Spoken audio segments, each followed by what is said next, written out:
So here's my little plant station for my seeds and new plant preparations and whatnot. Got my soil, all my different stuff. Got a bunch of crap in here. I use this to keep a row cover alive over the winter. Put that in a 5-gallon bucket of water and plugged it in. There's my solar panel I charge this guy with and run either a water pump through this hose or I run my air pump here and make compost tea with this. And this is where I do that. I mix, I don't have any regular compost up here, but I mix my compost with this stuff because this has a ton of different bacteria in it. Yeah, and some fungi. So I mix that in and brew it, try to get whatever bacteria and fungus I can all started in there at once. Here's my water setup. Here's the tool to keep the bugs out. It's been working pretty well. I haven't had any mosquitoes since I put this on, and I was getting hit pretty hard. This whole gutter right here all leans this way, and then it all goes on the roof and gets caught in the busted soffit and comes out there and can fill that thing in 20 minutes if it's raining hard enough. This is the compost I get at Home Depot here for like $5 a bag, which ain't bad. I tried to get it bulk delivered, but it's a pain in the butt. But it's all from stuff that state of Maryland picks up, like leaves and sticks and stuff, and then I use my cow poop, which is awesome stuff. I think cow poop by itself is like the best thing you can grow plants in, all the way from seed. So here's my greens. I got some cabbage, cauliflower, I think more cabbage, got a Brussels sprout in there. I think this is more cauliflower here. I got kohlrabi. First time growing or tasting that. I love that stuff. I fermented one and then I'm gonna fry some up and try it that way. There's the Ragged Jack kale. That's the slow bolt green lettuce from Baker Creek that finally started bolting. This red stuff only bolted maybe a week before it, which was pretty crazy. And I got that dino kale and some awesome chard in here. I'm not sure what this guy is. I really got to thin this out so it can grow better, but that chard sauteed is amazing. These butternut squash didn't do so hot. I don't know if the seed was weak or something. I just kept it from a store-bought butternut, and I don't know if it was organic or hybrid or whatever, but I do have a butternut starting here, so I think I'm good. I got a patty pan. I think you can see it in there. A couple of those starting. Got spaghetti squash going all the way over there. I got some peas up in here with some corn. Corn's doing horrible. It's going slow. I think it's finally starting to grab now. This was Napa cabbage, but I went to seed because it was too hot. This is radish that I let go to seed. So the radish, this one popped out of the ground, but they'll open the ground a bit, and then I'll either leave that there or compost it. And these guys here are delicious. You can ferment them or fry them. The seed pods from the radish.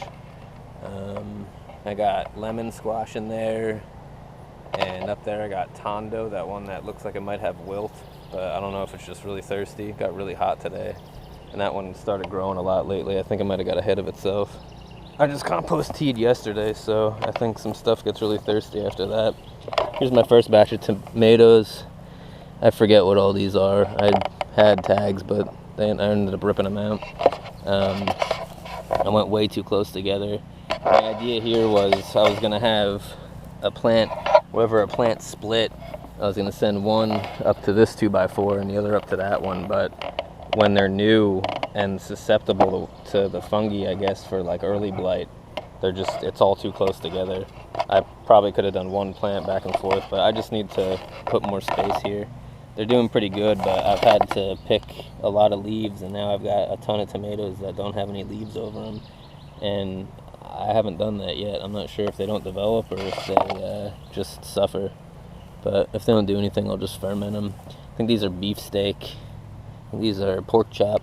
And I think these are my grandpops, even though those are supposed to be more down here. I guess I put more than 2 plants in. The oxheart. Here's a regular yellow squash. And then I started trying to do some little melons and I think some cucumbers up that way, but they just got hit hard by the cucumber beetles. I hope this thing doesn't have wilt, but for how much it's getting chewed up, I'm thinking it might. This is a melon. And that's a spaghetti squash coming out. There's a huge spaghetti squash in here, going crazy. Random tomatoes in there. Got peas over there. Those little cute cabbage I transplanted from my neighbor's garden when he moved. He couldn't take them. I pulled them over here, and they're actually, some of them are actually doing pretty good. And somehow they're not getting hit by the cabbage moth. These are the bigger ones that I did. See, these guys get the eggs. I don't understand why these guys don't get hit like that. That's pretty interesting. They still get eaten sometimes, but they're not. I leave them out here uncovered and they're not getting nailed. These peppers I transplanted from him too. They made it over here with some stuff on them, which was surprising. Not sure what that is. More kohlrabi. Pepper, these guys didn't really do so hot. They lost a lot of the lower leaves, so I don't think they're gonna grow much. And okay, so I got 2 bales of this hay, you know, the ones you see laying in fields or standing up or whatever, and that's what I used for all this. I went pretty thick on a lot of this. This is about how thick I went when it was new, and it breaks down all the way to this. It just looks like it's gone. This is what I keep saving and trying to let break down. I gotta figure out a better way to break it down. I don't have a chipper, and doing it by hand is insane. I'm gonna see if I can figure out some way to get it to at least start rotting better. Got some more peas back here that finally popped. Avocado tree that I pulled out of a pot because I didn't have room in the pot for them. Some asparagus, which I ate earlier, but oh, here's one.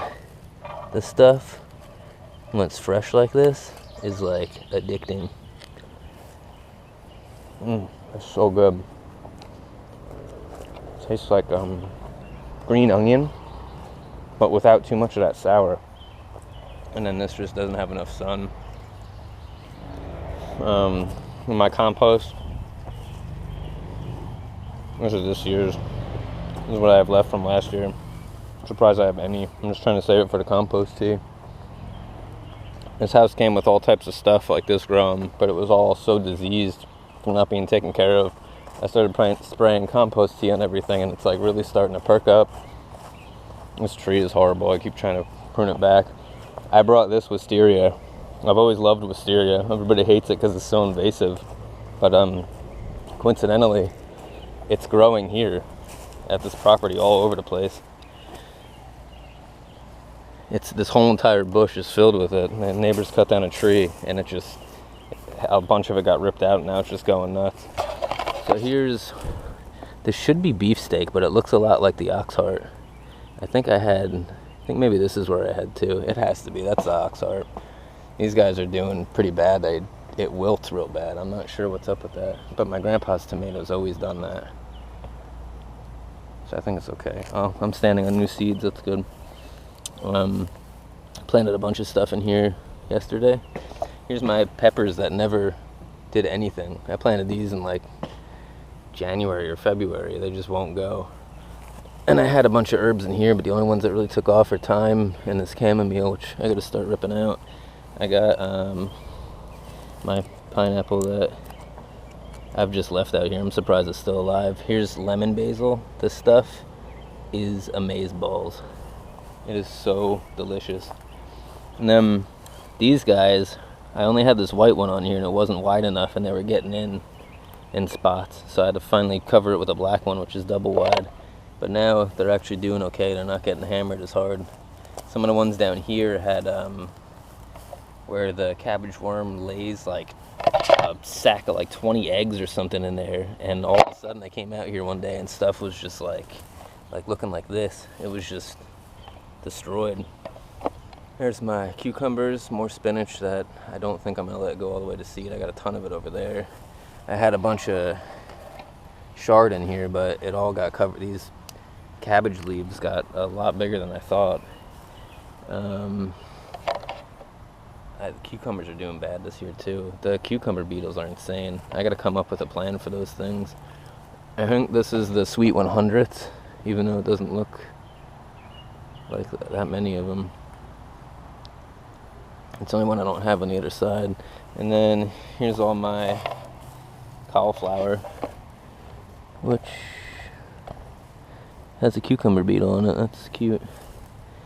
It's amazing. I don't know if these flies are hatching in here from the hay and they're stuck, or if they find a way in, but there's always stuff in here.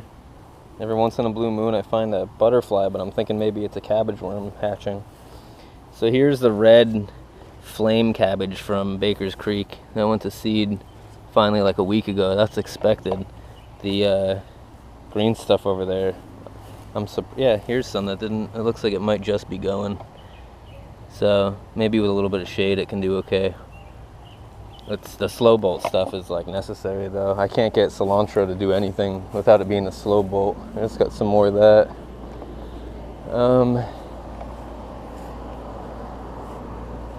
I think that's it.